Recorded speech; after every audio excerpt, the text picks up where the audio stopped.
Welcome to another brand new episode of UX Conversations. In our series, we invite professionals and personalities to answer some candid questions. We're going to pick their brains on matters of design and innovation, creativity, and perspectives on the future of our field. I am Joon. I am UX ambassador and director of growth strategy with Small and with ErgoSign. And today we have the very pleasure to introduce you to the one and only Gennett Agbenu. Hello, Janet, head of brand experience at Siemens AG. Good to see you again. Thank you. Thank you for having me. Nice to be here. Yeah. How was your day so far? So far, so good. I'm on my Yeah. holidays, so I'm at home, so all good. Life is good. Life is Life's very good. good. Yeah, sun is Hey, shining. Perfect. Jane. Tell us a bit about yourself, please. Where are you from? Do you have a golden retriever? Do you have dark secrets you want to share with us immediately? Not so much of dark secrets. Unfortunately, also not a golden retriever, but I'm working on it. Would love to have a dog, but my husband is still against it. So let's see. Maybe next year.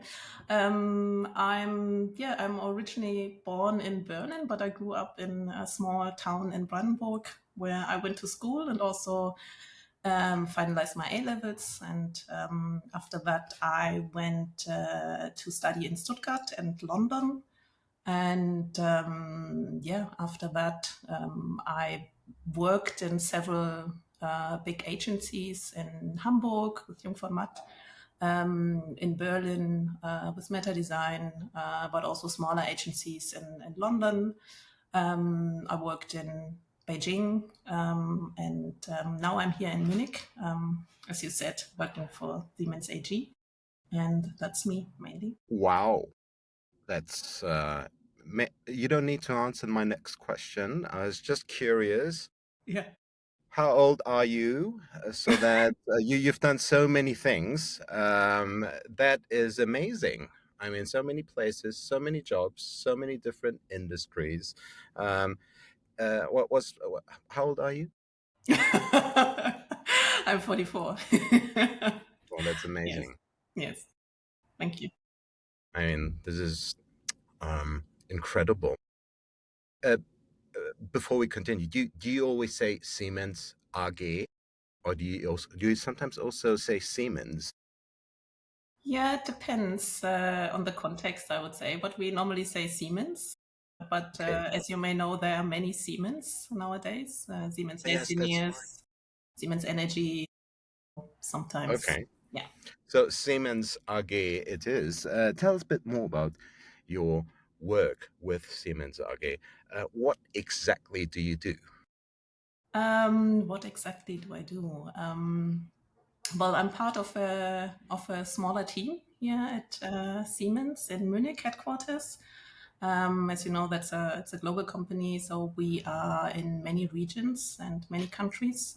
But I'm working at the Munich headquarter, and the team is 9 people strong. We also have two design support functions, which Mhm. are also I think 6 people work there who are really dedicated to answer daily questions and give feedbacks. So I'm not so much involved in that one. Um, in the design team, we are doing many different works. So we are, of course, concerned about the whole branding for the Siemens brand, and it's my responsibilities are mostly twofold. So I'm working on the brand expression. I'm leading that topic, and I'm also counseling on tasks that are concerned with the portfolio brands. So Siemens Healthineers, Siemens Energy, but also some merger and acquisition projects that come along. So when we outsource several businesses or when we bring in new companies, there is a transition phase always for these projects. And I'm counseling or giving feedback on those projects, how the design is handled, what can be used, what can be not used. Tell us a bit more about the details, because I know we have lots of very curious people always, and one of the things that we all know probably is we tend to sort of nod and then very knowingly and say, "Oh yeah, okay, I know what you say." So, a bit more about the juicy details. What exactly does the day look like? Is it like mostly meetings, or do you love Excel, or do you deal with lots of numbers?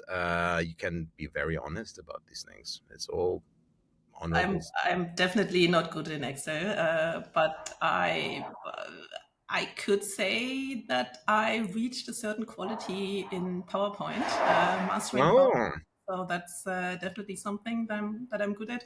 But it was also something that I needed to learn on the agency side already. When you reach a certain level at the agency side, you also have to yeah, be the master of the presentations.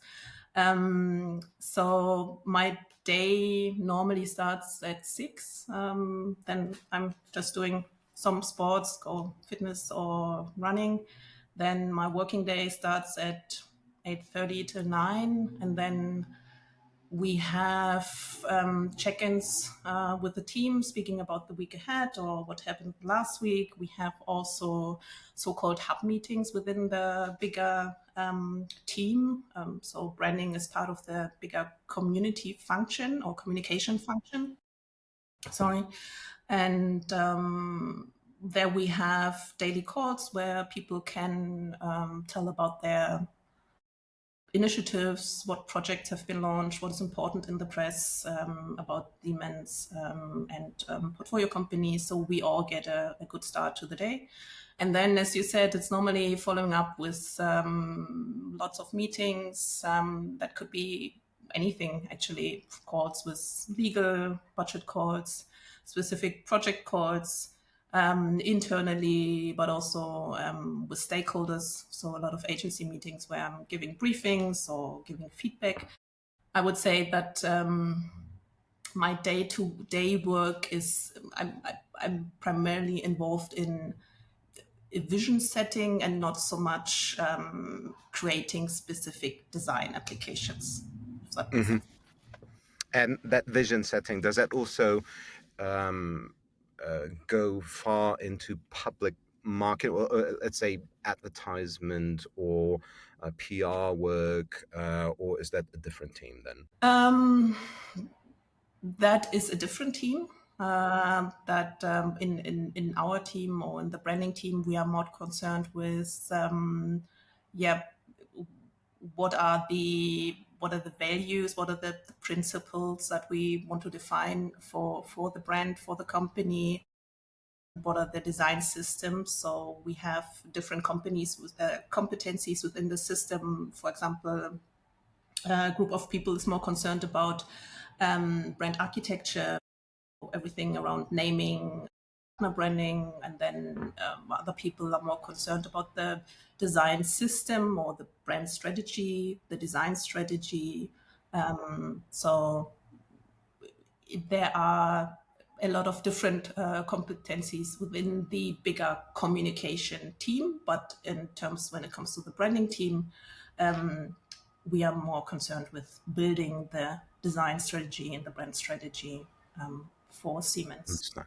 There are also different production teams or production and product design teams within the company who are more concerned with the actual doing of the product hardware and software Hmm. design, and also the production for different events and trade fairs. Hmm. All right, very strategic work. You did not always work for Siemens AG. You did start out in the agency world.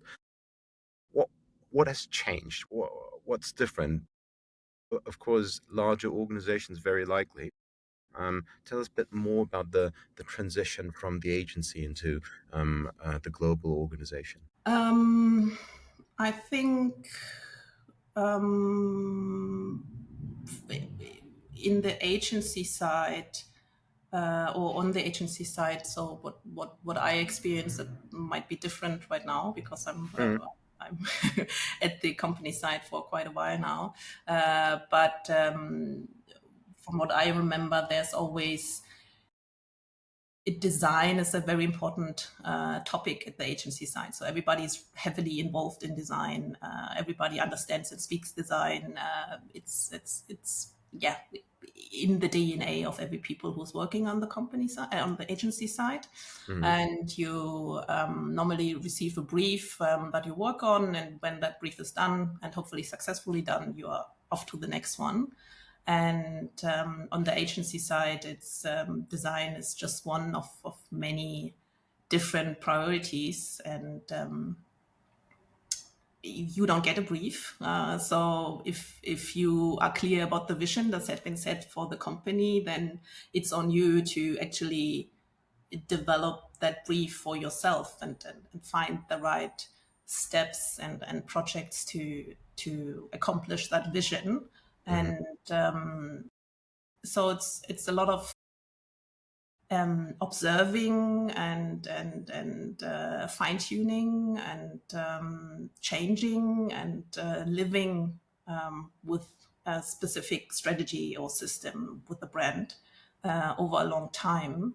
And I think that I would say is the main difference. There are also a lot of people who don't have that understanding that you and I may have about design or branding. They Mhm. are not per se, they are smart and incredible people, but and they're all doing design in some way or another.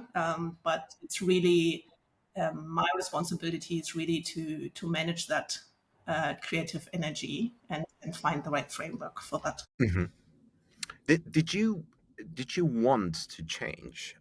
You've had different experiences, but was that a very deliberate, very conscious move away from the agency universe and towards industry? Was that a big wish, or was it coincidence? How did it happen? How did it happen? I think there are, at least in my network, there were some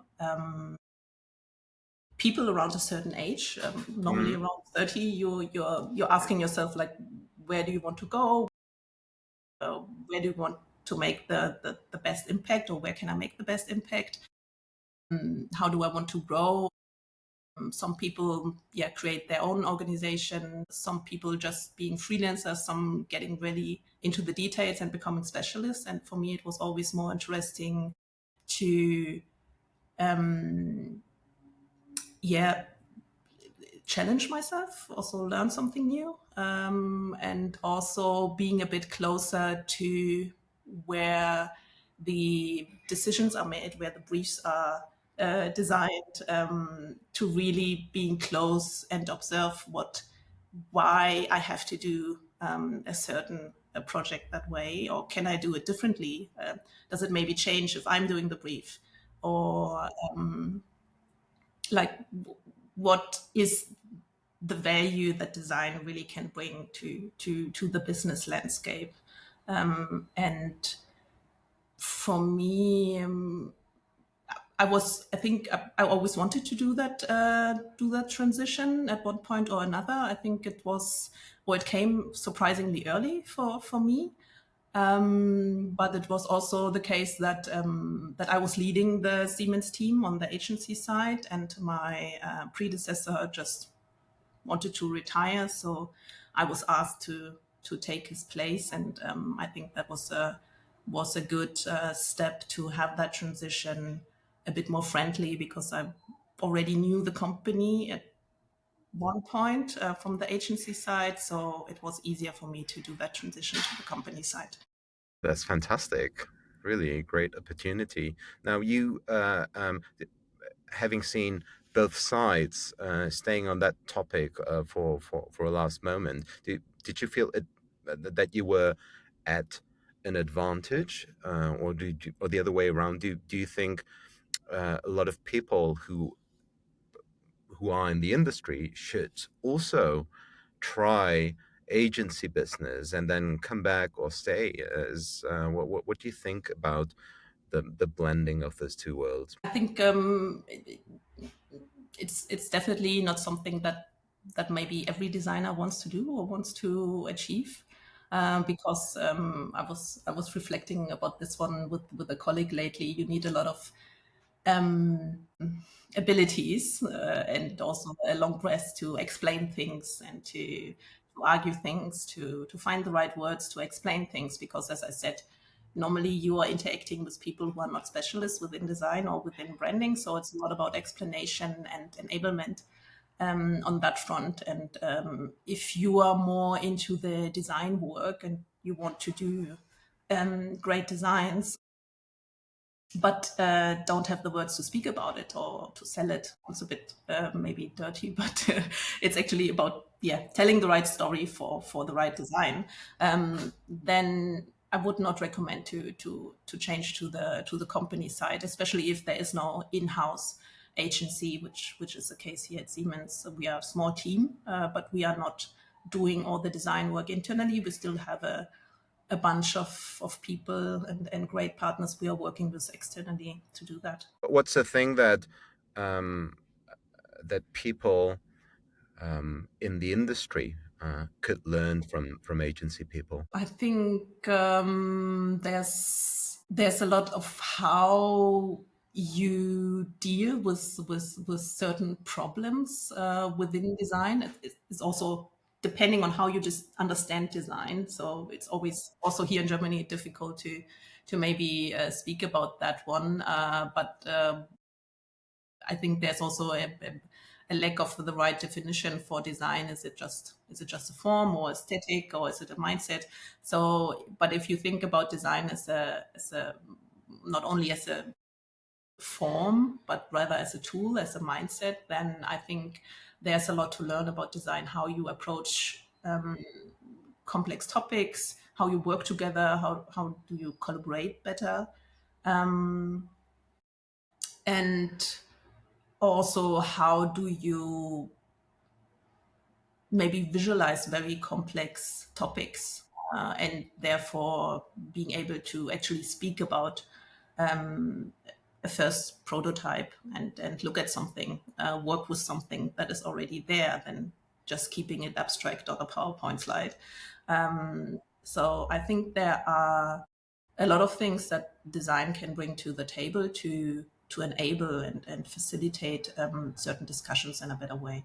So that means you hopefully still have a big box of Sharpies stashed away for those tough moments. You just smell them and get excited about ideas. Hopefully, you don't need to answer that question. Let's talk about your transition a bit more, but now maybe a bit from a different perspective. You and I learned way too late. We both went to the same school in London. What made you go back to school? What was the reason to go back to school? Because I can tell you just from my end, having worked and going back to school and cutting down on very important lifestyle choices was not easy. Why did you do it? I think I always wanted to go back to school. I'm sorry. I'm maybe a Streber, or I like school. I love learning, and I always had good experiences at universities and schools. So after I actually, that was part of my agreement when I joined Siemens, that at some point I want to do an MBA and I want to join a program. I didn't know which program at that time, because here in Germany it's quite complicated to find something that is a combination of design and business in a MBA program. So it took me a while to find the right program. And then, as you said, I went back to London again and did an MBA at the URL. And I think for me, it was really after 4 years, extending my network, working with other people, also diving into totally different topics in a more dedicated time than I can do during the daily life. It's really it has a positive impact on me to have a dedicated timeline, to also put some money behind a certain task, so that I have the pressure to finalize something. I'm also very simple, and I like certificates. I like the outlook of a good party at the end. So that was not mainly the reasons to join an MBA program. I also wanted to, of course, as I said, learn more and extend my vocabulary to bring the projects to life that I'm Hmm. dealing with on a daily basis. But a really big part was also just being outside of work, meeting new people, speaking about different topics, and getting inspired, hopefully, by those new topics. You know, business and design has been a long time coming, and it's probably already over or a new reality. Now we almost speak interchangeably about these two things. Is that a new requirement for designers? Do all designers need an MBA? Wouldn't say that they specifically need an MBA. I think it's really about what where do you want to go as a designer? Do you want to be more specialized? Do you really want to do the design task, or do you want to have a bit of so-called T-shaped profile, where you have a specialization in a specific field, which in my case is design, and then you are going a bit broader, more general in another field, which was business for me, because I felt it makes sense within my position and in my role. And I also think that it helps to think about design in a different way, and to trying to make an impact with design, and not just solely sticking to the so-called famous lipstick on a pig approach. Because at least in my school time, it was really hard to get that knowledge. What is the specific impact that design can bring to the table, and what can I do with it? It was always about being very crafty and very detailed in the techniques that you can earn, but not so much about the strategy and the enablement or facilitation of design. What has changed? I mean, I can say about myself that my studies have certainly had a profound impact, like going on into the industry and all. What has changed in your identity? Do you call yourself? Do you not call yourself a designer anymore? Do you consider yourself a designer or creative? Both, I would say. So I think in the work that I'm doing, it needs both. I think strategic brand work requires both creative vision and design expertise to translate certain ideas into brand experiences. As I said, I'm not actively designing anymore in my day-to-day job, but it's important to maybe have some side projects, or even projects in your little projects in your daily life, where you can still keep the craftsmanship alive, and to not lose that, being able to think design also while you're doing it. I think this is still a strong component, and it's important to not lose that. Um, I think it's both. Yes, I would say I'm still a designer, but my work is more creative. So trying to set that vision for the branding. Speaking of something similar, because you mentioned business and business creativity, in the past years, we have we and by that I mean the industry on all sides the topic of having a culture that drives creativity and innovation has been a huge topic. Are we done with that topic? Do you think we've all done a fantastic job, that we can cross it off our checkbox, our list, and then can we now focus on our discussions about AI, or is that something that we still need to discuss? I think it's still a big one. It's still very important to discuss that one. I think in sense of belonging, diversity, how diverse is my workplace, it's very crucial to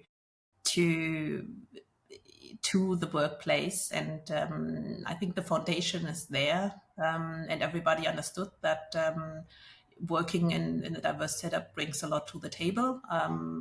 Really tangible business benefits like increased innovation, better decision making, employee satisfaction. So I'm always wanted to work in big corporations that having an international setup, just because of that reason.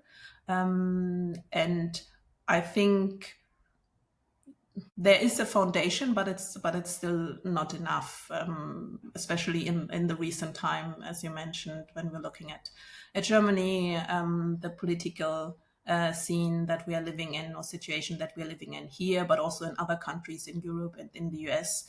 But also when we look at the emergent technologies that you mentioned, AI, Mhm.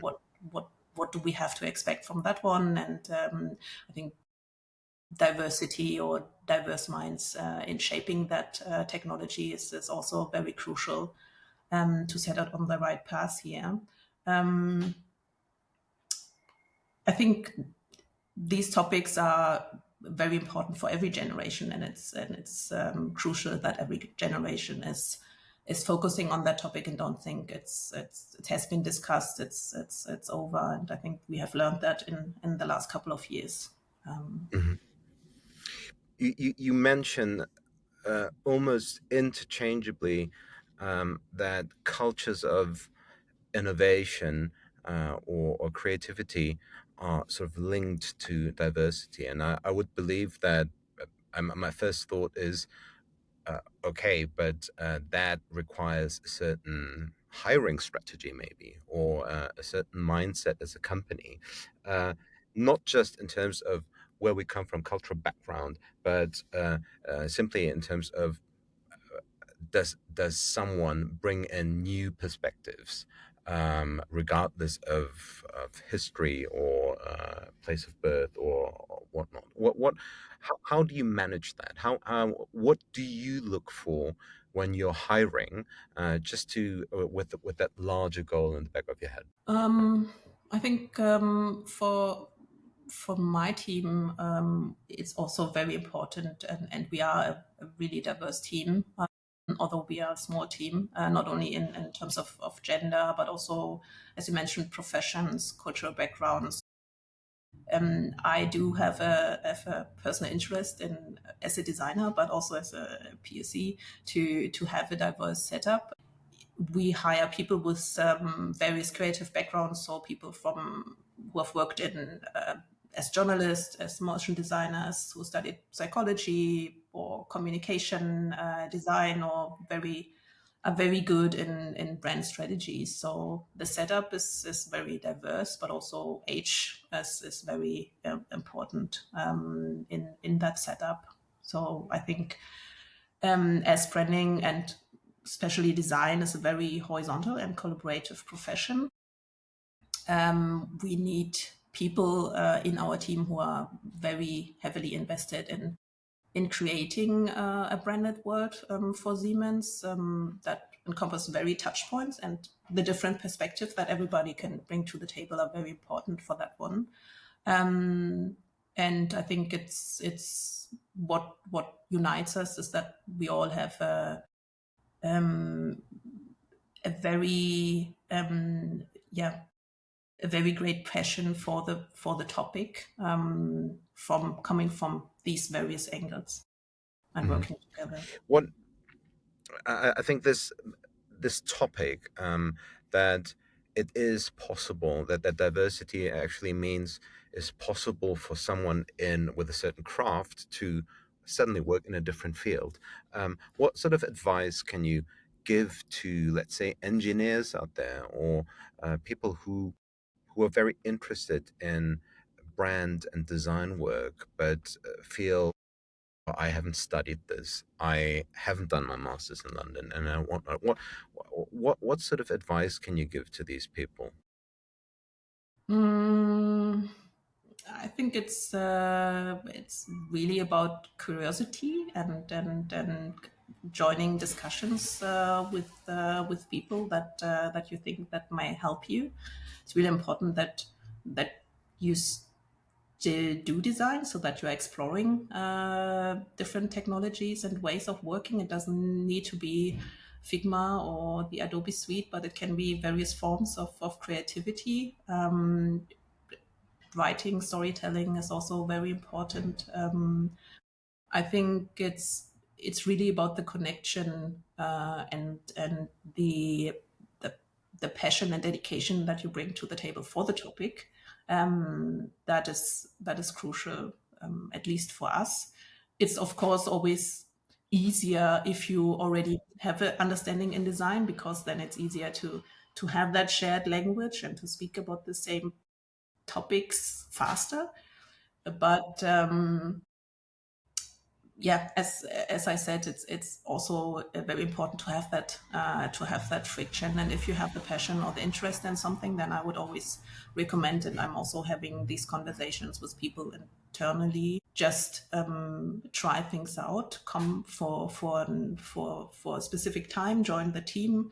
Look at what we do, and then we can take it from there and discuss if that is really the right way to go. Very good mindset. Very good mindset. Because I do suspect that, and probably also know for myself. You probably also know for yourself that sometimes it feels so overwhelming to imagine yourself being in a different industry, in a different role, with different tasks. And I think we're all very grateful up to this day that we got to have the chance to actually do something else and convince others of our general creativity. I'd like to wrap up, but before we wrap up, of course, we want to hear from you about the role that you have with the UX Design Awards. What is your takeaway after the last round for chairing the team? Was there anything that has changed? It was the second time around this time, I believe. Well, where are we going with the UX Design Awards? Has anything changed? I think I have the feeling and the luck to be there the second time that the setup of the team is getting better and better.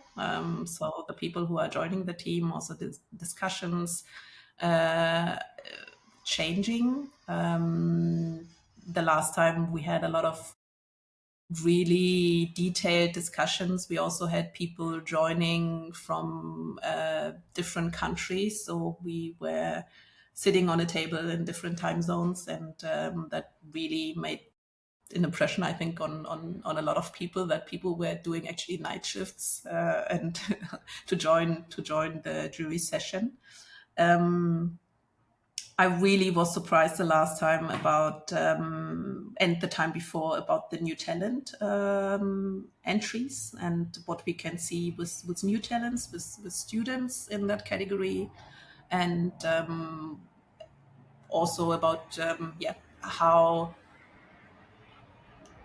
new technologies were introduced, really making